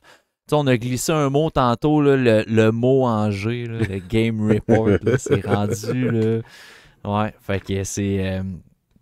dans le fond, juste pour rendre ça clair, on va vraiment en venir avec un plan précis pour les membres Patreon sur l'enlignement pour la prochaine saison. Premièrement, le but, c'est pas d'aller chercher des sous dans vos poches puis de s'enfuir comme des voleurs. Là. Ça, c'est vraiment pas le but. Même que la refonte du Patreon va probablement avoir plus de contenu pour tout le monde au lieu d'avoir des commandes individuelles et du traitement individuel de forfait, que ça, c'est très, très lourd à gérer, honnêtement, puis c'est aucunement de la faute des membres. Ça l'était moins à 40 abonnés payants, mais là, rendu à plus que 100 sur une saison là, complète, c'est là qu'on a fait genre, c'est vraiment une job à 5 et non pas une job à 2. On a 117 membres payants à ce jour, là, fait qu'on vous remercie énormément d'embarquer dans le projet. On ne jamais penser ça. Exact. Puis on a peut-être surévalué notre capacité de résilience par rapport à cet apport de contenu-là. Puis on veut faire les choses bien encore. Puis les délais, ça nous gosse. On n'aime pas ça, avoir des game reports qui datent de quelques mois qu'on doit encore aux gens. Puis on va honorer là, ces game reports-là sans problème. Là. Mais pour la prochaine saison, on veut vraiment arrêter le traitement individuel par membre, puis vraiment offrir du contenu à tout le monde sur Patreon. Les Game Reports vont survivre, mais les Game Reports, on va les poster directement sur Patreon. Ouais, c'est ça. On va les offrir au monde. Quand on s'en est parlé, Pascal puis moi, puis on est encore en brainstorm sur le comment, mais ça s'enligne pour que quand on regarde des espoirs, on va prendre nos notes dans les Game Reports puis on va fournir ça. Fait que vous allez avoir accès à nos notes de scouting au final. C'est peut-être aussi des petits classements plus réguliers de mon bord. Des petits classements, des petits hints de mes classements, des mouvements dans mes classements aussi. Quelque chose que je t'en ai pas parlé, mais c'est de mon bord. Je brainstorm aussi. Ouais. Puis, tu sais, du contenu sans pub aussi, tu sais, parce que utiliser un Game Report pour faire un rapport d'observation sur le site, ben, tu sais, c'est ce qu'on fait souvent. Mais, tu sais, donc vous donnez le lien pour le site, c'est comme, ben, tout le monde va avoir accès, mais vous, d'avoir le Game Report avant tout le monde, avant le texte, sans pub, mais ça demeure quelque chose qui était intéressant, je pense, pour le Patreon. Exact. Puis, tu sais, on pense aussi, on voit ce qui se fait ailleurs. Puis, tu sais, on apprend aussi de ce qui se fait ailleurs. Puis, ce serait pas impossible de mettre des séquences vidéo sur le Patreon non plus. Tu sais, c'est des choses qu'il faut qu'on discute à l'interne. Mais, tu sais, je vous cacherai pas que les forfaits à Monboy, puis pas un scout, puis élite, ça se pourrait très bien qu'ils disparaissent. Parce que c'est beaucoup d'ouvrages, puis oui, c'est des montants quand même élevés pour les membres, puis on s'est toujours trouvé un peu imposteur de charger cher pour notre contenu. Fait qu'on va réaménager nos forfaits, je dirais, fort possiblement à la baisse. Puis, tu sais, je vois le commentaire à Guillaume là, dans le chat. Baissez pas vos prix, vous êtes déjà pas cher pour tout le contenu de qualité que vous offrez. C'est que tant qu'à avoir 40 forfaits, on préfère avoir moins de forfaits, pas trop cher, mais que l'accessibilité du contenu soit plus large, puis que ce soit surtout moins compliqué à gérer pour nous autres. Tu sais, c'est pas une cachette, c'est pas mal moi qui s'occupe des publications sur Patreon, puis tu sais, des fois, il y a des affaires que je mets sur Patreon que là, il faut que je coche, tu sais, tel forfait, ils n'ont pas accès, tel forfait, ça. À chaque mois, là, les forfaits Monboy, on vous adore, honnêtement. On capote que vous payez un montant comme ça, mensuel ou annuel, pour notre contenu. Ça n'a aucun bon sens comment on tombe de notre chaise quand on voit que quelqu'un s'abonne comme ça. Mais à chaque mois, manuellement, je regarde les Game Reports qui ont été produits, ceux que le forfait Monboy n'a pas demandé, puis manuellement, je les envoie par courriel. Chaque commande Game Report, c'est pas automatisé, là. Je les fais manuellement pour envoyer vos Game Reports par courriel. Il y a beaucoup de ça, tu sais, que c'est du temps. Le time on ne veut pas se consuming. tromper non plus, tu sais, c'est ça. On ne veut pas se tromper. Fait qu'on veut vraiment centraliser nos affaires sur la plateforme. On a quelque chose à vous offrir, on vous met ça sur Patreon. Est-ce qu'on va garder un forfait à 2$ pour avoir les podcasts d'avance? Assurément. Oui. Est-ce que le forfait à 4$ va donner accès à tout le contenu? On ne sait pas encore. Est-ce qu'on va avoir un forfait à 4$ que ça va être accès à nos notes, puis un forfait à 6$, exemple, accès à des highlights. À des highlights, à des votes aussi pour déterminer quel... Mettons, je scoute la CHL en ce moment, puis j'ai scouté... peu importe qui, là, Schaefer, après ça Misha, après ça Carbonneau, ben je donne lequel que vous voulez un Game Report, lequel là-dedans que vous voulez un Game Report, ben en Europe, lequel que vous voudriez des Game Reports. Peut-être que ce serait un forfait qui aurait accès au vote là-dessus. Puis après ça, le Game Report est pour tout le monde. On est en train de brainstormer là-dessus. Puis avant tout ça, ben, on a pas mal d'affaires à terminer. Fait que le guide de luxe puis tout. Fait que il y a ça à terminer avant de se pencher là-dessus. C'est ça. Puis c'est des discussions qu'on va avoir pendant l'été. Ouais, puis tu sais, je vais faire une vidéo à la fin de l'année pour les membres Patreon, tu sais, pour vraiment expliquer, tu sais, ce qui s'est passé cette année, tu sais. Ça a été une grosse année, honnêtement, pour tout le hockey, pour moi-même surtout, là. Fait que, tu sais, je vais vous faire part de pourquoi on en est rendu là. Puis de préparer les enlignements pour le Patreon l'année prochaine. Fait que, tu sais, c'est ça. Le but, c'est de continuer d'offrir du contenu de qualité, mais de ne pas se brûler. Là, parce que c'est malheureusement ce qui est arrivé cette année. Là, je vous cacherai pas. C'est ce qui est arrivé cette année. Fait que c'est pas mal ça, je dirais.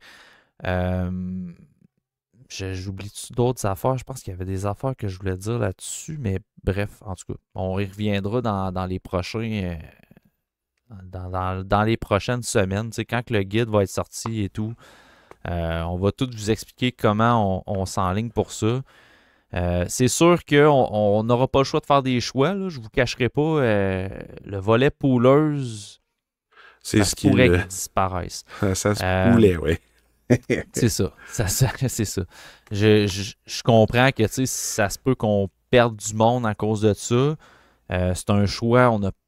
C'est un choix qu'on va assumer. Il y a trop pogné, en fait. Il y a trop une bonne niche pour ça. Puis il n'y en est pas assez. Il faudrait quelqu'un à temps plein. Pas à temps plein, mais je pense qu'il fait juste ça du TSLH Espoir pour le forfait pooler, pour aller chercher des évaluations de toutes les années passées, de choix de 4e ronde en 2021.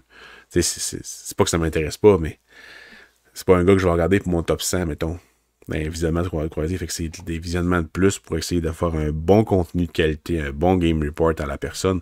Fait que on le fait, mais vous comprenez que ça rajoute, comme je dis, j'ai 150 espoirs avec des notes. Mais si tu m'en rajoutes 10, 15, 20, 25 des années passées, ben en maths, on a sous-évalué, ben surévalué notre capacité à faire ça. Vraiment. La résilience pour offrir le contenu, c'est ça. À puis 2, là, c'est ça. Exact. Fait que, je vais mettre mes enfants sur le Game Report, je pense. Ouais, c'est ça. Ouais, Philippe, fais un Game Report de Michael de Luxine. Alright.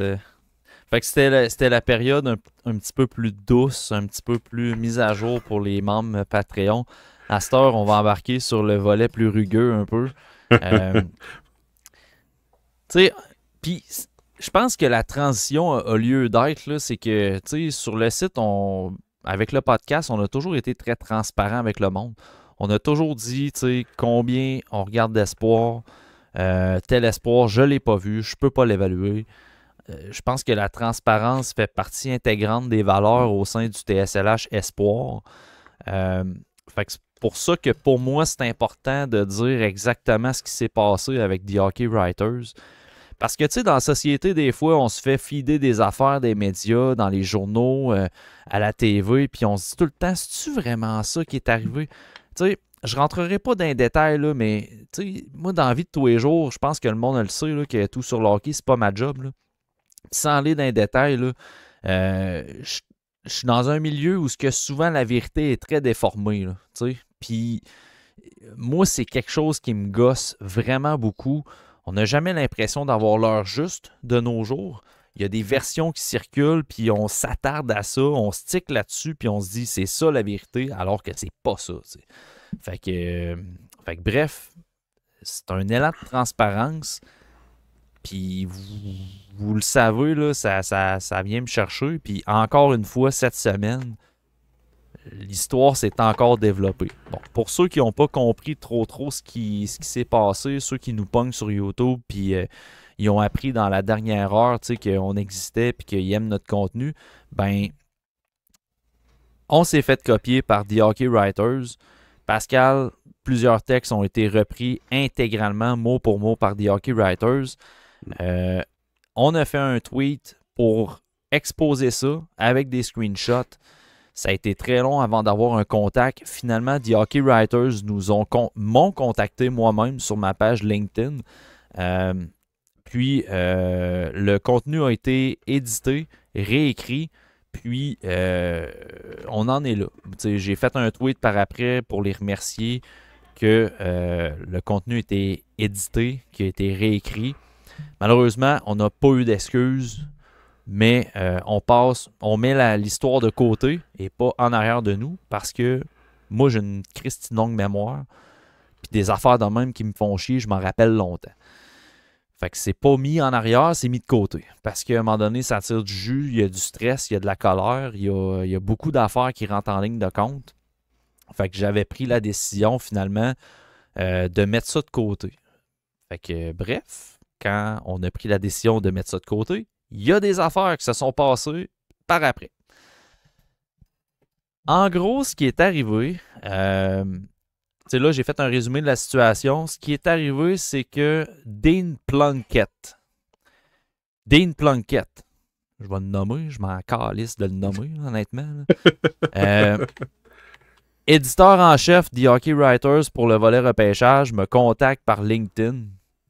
Tu sais, rendu là, je veux dire, on me dira que c'est de la diffamation. Non, non, là, Chris, là, tu m'écris en privé pour dire des affaires. Moi, je vais être transparent, moi le dire ce qui a été écrit. Là. Dean Plunkett m'a écrit quelques jours après, je pense que c'était 3 ou 4 jours après qu'on ait exposé le tout sur les réseaux sociaux. Et son premier message aurait été de me dire « Je comprends pas pourquoi vous avez sorti ça sur les réseaux sociaux, vous auriez pu nous contacter en privé. » On le rappelle, quand j'ai publié l'histoire sur Twitter, sur mon compte privé, j'ai mentionné « On me reprochera que j'ai sorti ça de façon publique. » Mais à un moment donné, du plagiat dans le monde médiatique, ça peut pas rester sans conséquence. Non, c'est ça peut pas être balayé en dessous du tapis. Puis j'ai l'impression que ça va être balayé en dessous du tapis. Fait que la seule option qui me reste, c'est d'exposer ça en public. C'est exactement ce que j'ai dit. Puis c'est pas la première fois qu'on voit du plagiat dans d'autres plateformes. Celle-là, tu sais, on s'en fout. Je sais qu'au niveau anglophone, ils sont très reconnus pour faire ça. Mais on a déjà vu du plagiat ailleurs. Du monde qui plagiait d'autres sites. Puis on est allé en DM, puis ça a été réglé. Mais là, ça, c'était trop big. Ouais. Puis là, le premier message, on me critique sur ma méthode. Bon, je n'étais pas surpris, mais vous comprendrez que j'étais déjà sous mes gardes. Ma réponse a été la suivante. Oui, je le regrettais peut-être un peu d'être allé au niveau public. J'aurais pu écrire en privé à quelqu'un pour en parler. Mais le souci de... J'ai l'impression qu'ils vont balayer ça en dessous du tapis puis qu'ils vont faire comme si de rien n'était. C'était trop fort pour ne pas le mettre public. Fait que ça l'a primé sur... Fait que est-ce que ça aurait pu être différemment? La réponse est oui. Je regrette pas d'y avoir été public. J'aurais peut-être effectivement dû écrire à quelqu'un en privé, mais honnêtement, je ne trouvais pas à qui écrire. Puis ça, c'est pas des blagues. Puis c'est tout ce que j'ai expliqué à M. Dean Plunkett. Et le message suivant, j'ai reçu la page de contact avec toutes les adresses courriels que j'aurais dû contacter dans cette situation-là. Page que je n'avais pas trouvée avant qu'on me l'envoie en privé comme ça, en toute transparence, honnêtement. Puis, le message était le suivant. Ça fait pas très professionnel de ne pas être passé en privé puis d'aller sur les réseaux sociaux pour badmouter notre site, donc trasher notre site. Là, j'ai snappé. Je vous le dis, là, j'ai snappé. Là. J'ai complètement snappé. T'attaques mon professionnalisme, tabarnak, t'as copié nos affaires. Ah oui. J'étais hors de moi. Honnêtement, là, j'ai écrit un Christy de long mot, un long message en anglais pour dire que, premièrement, on n'est pas en tort dans cette histoire-là. C'est pas nous qui est en tort, OK? Puis deuxièmement, critiquer le professionnalisme quand toi-même, ton site qui dit qu'il y a des 100% real human journalism, donc des humains 100% journalistes qui écrivent des nouvelles, tu viens critiquer mon professionnalisme quand tu viens de copier puis d'utiliser l'intelligence artificielle puis que toi-même, comme éditeur en chef, tu t'es jamais aperçu de ça. Tu n'as même pas apporté des mesures non plus pour corriger ça. Il t'a gaslight. Ah là, je vous le dis, là, j'ai snappé ce soir-là. Je pense que j'étais plus fâché que de me rendre compte qu'on s'était fait copier. Ouais. Parce que c'était comme si c'était notre faute. On n'aurait jamais dû s'attaquer à l'image du titre. Voyons donc, c'est pas professionnel. Hey, esti, t'as copié nos affaires. Ça va être correct, là. Ça va être correct, oui.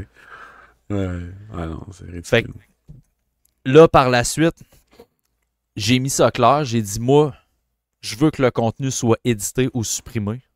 Je veux plus que ce rédacteur-là écrive sur le repêchage et j'exige des excuses publiques de la part de The Hockey Writers. Ça a été mes exigences. J'ai écrit 4 messages comme quoi que, tu sais, j'ai écrit ce message-là. Après ça, j'ai écrit un message que Oui, le texte de William Moore, il a été édité, il a été changé, même peut-être supprimé. Puis, mais il reste encore Caleb Desnoyers, Radim Murtka, il en reste encore. J'ai envoyé les images. Je n'ai jamais eu de réponse par rapport. Ben, il a pas dit c'était la première fois qu'il voyait des mentions sur ces 3 autres textes-là, alors que c'était dans ton post d'origine sur Twitter. Oui, c'est vrai. Dans ces messages, c'était on ne m'avait jamais avisé que hey, c'était tout là. C'est ça. Fait que bref, j'ai été finalement ghosté. Je n'ai pas eu d'excuses privées de ce gars-là. Je n'ai pas eu d'excuses publiques non plus.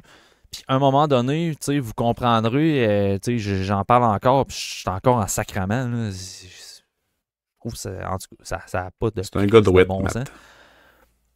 Je suis quelqu'un de drette, je suis quelqu'un de transparent, j'ai des valeurs assez... Je suis assez convaincu sur mes valeurs.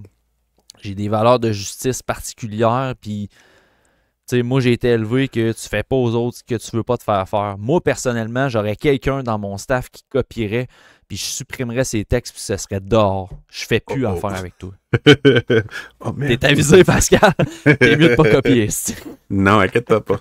ChatGPT fait très bien ça. C'est une chose. Ouais, c'est ça. Fait que bref, fait que là, par la suite, après cette histoire-là de messages sur LinkedIn, je me suis dit, hey, pour vrai, là, je suis brûlé. Ça m'a tiré du jus. Je peux pas rester dans un état d'esprit de colère de même. Puis honnêtement, ça m'a vraiment rendu amer. Il y a beaucoup de choses sur les réseaux sociaux qui me rendent amer. Je travaille beaucoup sur justement gérer cet aspect-là dans les dernières années. Mais ça, là, ça venait ressortir. Quand il y a une injustice, là, je vous le dis, là, je vais être prêt à défendre n'importe qui. Puis là, on s'attaquait au contenu, à l'intelligence, oui, à la propriété intellectuelle de Pascal qui a fait ce contenu-là. Pour moi, j'allais me battre jusqu'à la mort. Mais c'est parce que là, à un moment donné, c'est comme trop. Là, je pouvais pas aller plus loin. Fait que je me suis dit, on met ça de côté, puis c'est correct. Par la suite, ben, je me rends compte que le rédacteur, il écrit encore sur The Hockey Writers. Il n'est pas dehors. Fait qu'il n'a pas été mis dehors. C'est tel que tel. C'est correct. On n'a pas eu d'excuses, puis le gars, il écrit encore. Mais il a débloqué ses tweets. Il s'était mis privé. Il avait bloqué tout sur le hockey. Finalement, il a rendu ses tweets publics et le pin tweet, dans le fond, on peut mettre un tweet qui sort en premier sur le profil de Twitter. T'es pas obligé de l'expliquer, ça. Le monde doit le savoir. Ouais, mais je l'explique pareil, mais c'est un tweet du 13 mai, fait que c'est exactement la journée qu'on a exposé The Hockey Writers, puis lui, il a écrit « Je vais être de retour, je veux pas être amer dans cette situation-là, mais il faut que j'apprenne à être meilleur, puis blablabla, puis j'apprends à être meilleur, mais je bloque tout le monde, je tombe dans l'oubli pendant quelques jours, puis après ça, je reviens comme si de rien n'était. Fuck you, t'es pas meilleur, hostie. » Fait que moi, je co-tweet ce tweet-là en disant, ben, être meilleur, ça commence par des excuses.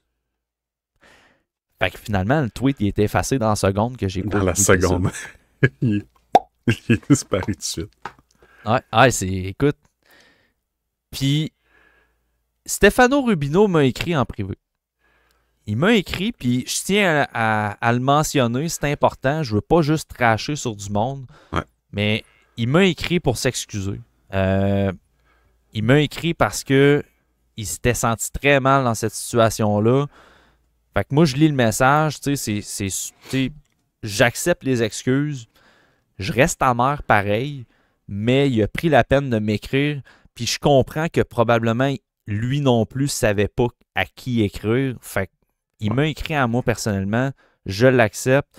Puis dans ses excuses, il disait, la journée que c'est arrivé, j'ai écrit sur le contact. Sur le site web, on a un onglet Contact Me. Puis il a écrit sur le Contact Me pour justement s'excuser. Ça a tombé dans les indésirables. Des choses qui arrivent. Là. Ça a tombé dans les indésirables.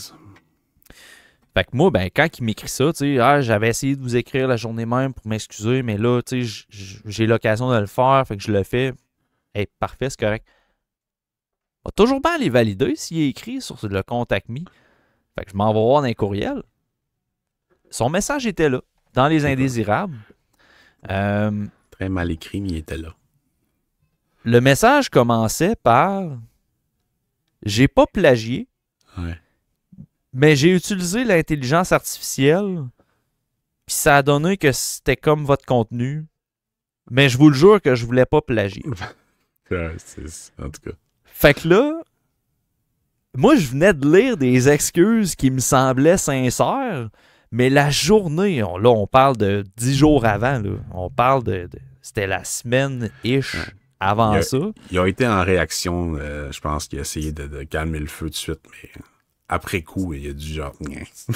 C'est ça. C'était très réactionnaire de sa part.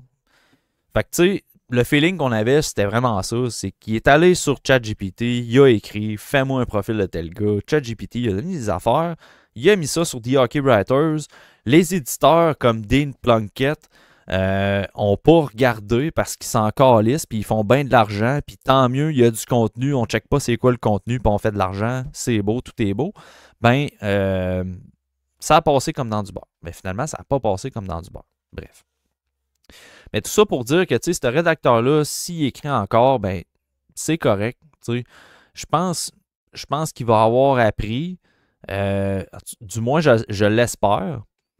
Tu sais, je suis encore amer, mais est-ce que j'y en tiens encore rigueur? Tu sais, je me rends de plus en plus compte que c'est The Hockey Writers qui est gangréné. Là, à voir comment l'éditeur en chef m'a parlé. Honnêtement, je pense que le problème va de haut. Va de plus haut que ce rédacteur-là. T'sais. Fait que, tu sais, légalement, je l'ai déjà dit, mais tu te fais donner du contenu sur ChatGPT, il faut que tu sois conscient que ce contenu-là provient de quelqu'un, fait qu'il faut que tu le cites. Légalement, là, je veux dire, c'est du plagiat. T'as beau te défendre que non, j'ai pas copié. C'est ça, c'est du plagiat. T'sais. C'est ça. Fait que bref, là, je me dis, avec les excuses, enfin, c'est terminé. Ben non. Il y a un autre rédacteur qui m'a écrit. Okay, un autre rédacteur de The Hockey Writers, que je nommerai pas son nom. Non, respect. Lui, nomme parce pas. Parce qu'il m'a écrit de façon très cordiale. Il était de notre côté, en fait. Il m'a mentionné que le problème ne changera jamais à The Hockey Writers parce qu'à l'interne, lui-même s'est fait plagier par d'autres rédacteurs dans des textes, sans même se faire citer.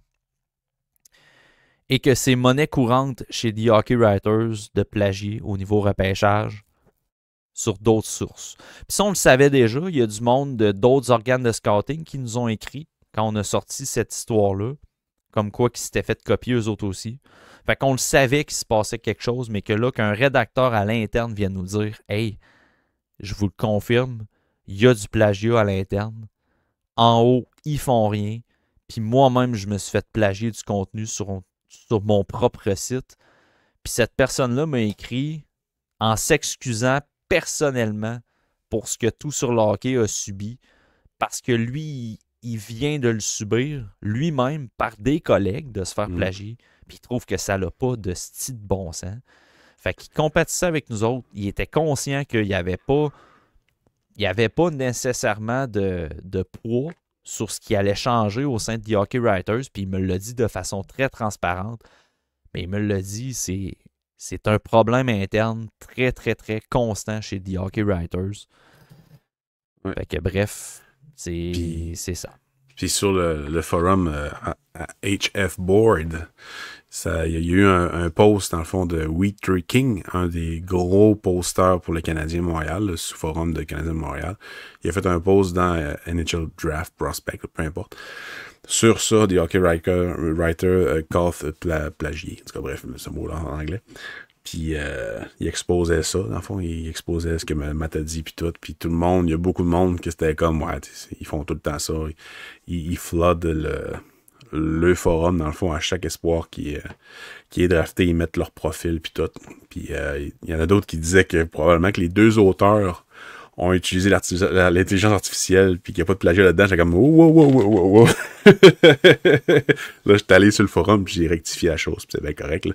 Non, non, non, non, non, non, non, non, non, non. Moi, j'utilise pas ça, c'est vraiment mes observations de nombreux visionnements. Mais tu sais, c'est juste parce qu'ils savent. Les anglophones, généralement, ils connaissent pas notre site, fait que ils savent pas si on est legit, là. Mais généralement, quand tu lis mon texte, tu le sais, surtout cette année que je mets beaucoup d'efforts, c'est des 1500 mots dans mes profils, là. Donc, fait que c'est ça. Fait que c'est la fin de ce saga-là, d'après moi, là, c'est pas mal là. Comme tu dis, on met pas ça derrière nous autres, mais on met ça à côté, puis on va être très vigilant, surtout qu'on commence à... On fait beaucoup de contenu en anglais, donc on va demeurer très vigilant sur sur le plagiat, dans le fond. Surtout sur les sites qui sont pas habitués de produire du contenu de repêchage, puis tout d'un coup, il y en a. Surtout en français, là, mais en anglais... Ça peut arriver aussi, mais bon, c'est ça. J'espère que ça ne réarrivera pas. Mais se faire voler du contenu pour n'importe qui fait ce qu'il fait, se faire voler du contenu, ça arrive tout le temps. Ouais, tu sais, honnêtement, ça enlève aucunement l'amertume par rapport à ça. Ça a été très éreintant comme saga, là, honnêtement. Puis tu sais, je le répète, tu sais, nous autres, on partage ça avec vous sur le podcast parce que premièrement, ça fait du bien d'en parler. Puis deuxièmement, tu sais, le terme woke, là, il est galvaudant en Christ. Ouais. Être allumé, c'est rendu un insulte, éveillé sur des concepts, c'est ça. Mais tu sais, juste d'être éveillé sur ce qui se passe dans le monde du scouting, c'est un monde très niché, mais tout le monde veut faire sa marque là-dedans. Puis ils veulent soudainement avoir une carrière dans quelque chose. T'sais, au TSLH, on s'est toujours dit on veut pas avoir de carrière là-dedans. On veut juste bien travailler, bien informer les gens, puis ben on veut faire vivre notre passion à travers les autres. T'sais. On veut partager notre passion puis tout. Mais il y en a beaucoup dans ce domaine-là qui pensent se faire une carrière avec ça, puis ils sont prêts à aller très loin pour copier, sont prêts à s'approprier du contenu puis tout. Je vous envoie cette petite piste de réflexion-là. Trouvez-vous ça normal qu'un profil plagié soit réécrit dans la même journée avec des phrases différentes puis soit repartagé sur un site qui génère 300 quelques mille visionnements par mois? Pensez-vous vraiment que la personne qui a réécrit ce profil-là, le nouveau nom qui apparaît au lieu de Stefano Robino, que c'est un autre qui a réécrit le profil, pensez-vous vraiment que cette personne-là est allée voir ce joueur-là? Je vous laisse sur cette réflexion-là parce que on s'est souvent fait critiquer, tu sais. La police du visionnement, TSLH, vous êtes tout le temps là à dire vous les avez pas vus puis vous écrivez là-dessus. Pensez-y 2 secondes. C'est juste réfléchir là-dessus. Il y a un profil qui a été copié. Initialement, la personne n'avait pas regardé le joueur. Le profil copié a été réécrit dans l'heure où ce qu'il y a eu un avertissement, a été repartagé sur la plateforme. Pensez-vous que cette personne-là a fait des devoirs? Et je vous rappelle, le profil de Caleb Desnoyers de mars 2025 utilisait notre contenu de 2024. Ouais, même affaire pour Murtka. Fait que pensez-vous que les sites qui parlent d'espoir font réellement tous leurs devoirs? Je vous laisse sur cette piste de réflexion-là. Parce qu'on s'est fait beaucoup tanner là-dessus. Qu'on était déplaisant à dire l'avez-vous vraiment vu? L'avez-vous vraiment vu? Le constat, il est là. C'est un énorme site, les Hockey Writers. Okay? Ils ont des vrais journalistes, puis je respecte Mark Scheig qui couvre les Blue Jackets de Columbus. J'ai un énorme respect pour le contenu qu'il fait. Mais malheureusement, quand je vais le citer, je vais citer Mark Scheig. Je ne citerai pas des Hockey Writers. Je vais citer l'individu. C'est un énorme site, des Hockey Writers. C'est 300 000 visites par mois sur les moteurs de recherche. C'est même pas sur les réseaux sociaux. C'est un site qui est énorme. Et ils copient du contenu, puis ils le réécrivent dans l'heure, puis ils le reposent sur leur plateforme, puis pas de problème. Pensez-vous vraiment qu'ils ont fait le devoir? En tout cas, en termes de Ovechkin, ils l'ont pas fait. Ouais, ça c'est... Ouais. Pour la référence, l'histoire que le courriel Kovechkin, c'est sa dernière saison. Là. Pas mal sûr que c'était un montage, puis ils se sont fait avoir. Là. Non, c'est vraiment un vrai courriel, mais ils n'ont pas vérifié. C'est ça. Bravo. Fait que bref, c'est pas mal tous les détails. Puis tu sais, honnêtement, je serais assez intense pour mettre les screenshots des messages qui ont été échangés, mais je pense qu'à un moment donné, vous comprendrez c'est du privé aussi, là. C'est ça. Mais reste que cette histoire-là des Hockey Writers, ils l'ont balayé en dessous du tapis. Ils ont corrigé leurs affaires, ils ont changé le nom de ces textes, ils se sont jamais excusés, ils se sont jamais manifestés publiquement. Puis l'éditeur en chef s'est jamais excusé en privé non plus. Fait qu'on a balayé ça en dessous du tapis, puis on continue de faire ce qu'on a toujours fait, soit de voler du contenu, puis de copier, puis de générer des revenus par rapport à ça. Puis il y a toute une analyse sociologique par rapport à ça, là, de on s'en crise du temps qu'on met, on veut de l'argent, on veut rentabiliser, puis tout. Ben, c'est ça. J'embarquerai pas là-dedans, là, mais c'est pas mal le résumé de l'histoire. Fait que c'est ça. C'est très lourd. Très lourd. Mais c'est fait. C'est ça. Mais encore une fois, je tiens à le dire, merci à ceux qui nous ont supportés là-dedans. Oui, beaucoup. Merci à ceux qui continuent de nous suivre. Merci à ceux qui nous endurent. Je le sais que des fois, on chiale. Ouais. Parce que, regarde, on se le cachera pas. Je pense, je scoute pas cette année, fait que je vais parler pour les gars, là, puis je vais parler en tant que propriétaire de Tout sur le hockey. Je pense que Tout sur le hockey n'a pas toujours le crédit qu'il mériterait pour le travail qu'on met. Puis, parenthèse par rapport à ça, mais tu sais, je tiens quand même à souligner le tweet d'Anthony Martineau là, sur Twitter, là, parce que c'est smart. Il était pas obligé de le faire. Tu sais, je pense qu'il y avait des bonnes intentions par rapport à ça. On s'est croisés, lui et moi, à la galerie de presse au Rocket de Laval, puis bon. Tu sais, brag.